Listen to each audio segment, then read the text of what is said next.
શ્રીમદ ભગવદ્ ગીતા બીજા અધ્યાયનો 11મો શ્લોક।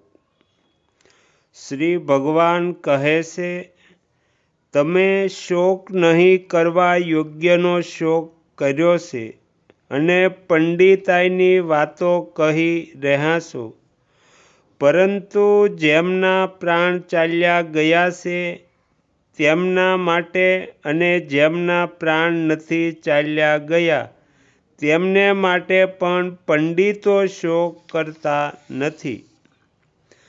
મનુષ્યને શોક ત્યારે થાય છે કે જ્યારે તે સંસારના પ્રાણી પદાર્થને બે વિભાગમાં વહેંચી નાખે, આ મારા છે અને આ મારા નથી, આ મારા પોતાના કુટુંબીઓ છે અને આ મારા પોતાના કુટુંબીઓ નથી, આ અમારી જાતિના છે અને આ અમારી જાતિના નથી, આ અમારા આશ્રમના છે અને આ અમારા આશ્રમના નથી, આ અમારા પક્ષના છે અને આ અમારા પક્ષના નથી।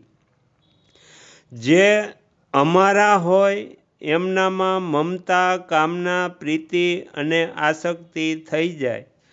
આ મમતા, કામના વગેરેને લીધે જે શોક, ચિંતા, ભય, ઉદ્વેગ, ખળભળાટ, સંતાપ વગેરે દોષો ઉત્પન્ન થાય, એવા કોઈ પણ દોષ અને અનર્થ નથી જે મમતા અને કામના વગેરેથી પેદા ન થતા હોય। આ સિદ્ધાંત છે।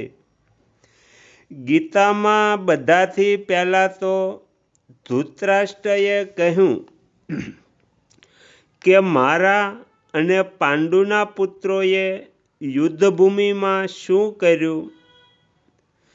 જો કે પાંડવો ધૃતરાષ્ટ્રને પોતાના પિતા કરતાં પણ વધારે આદરભાવથી જોતા હતા, તો પણ ધૃતરાષ્ટ્રના મનમાં પોતાના પુત્રો પ્રત્યે મમતા હતી, એટલે એમનો પોતાના પુત્રોમાં અને પાંડુના પુત્રોમાં ભેદભાવપૂર્વકનો પક્ષપાત હતો કે આ મારા છે અને આ મારા નથી।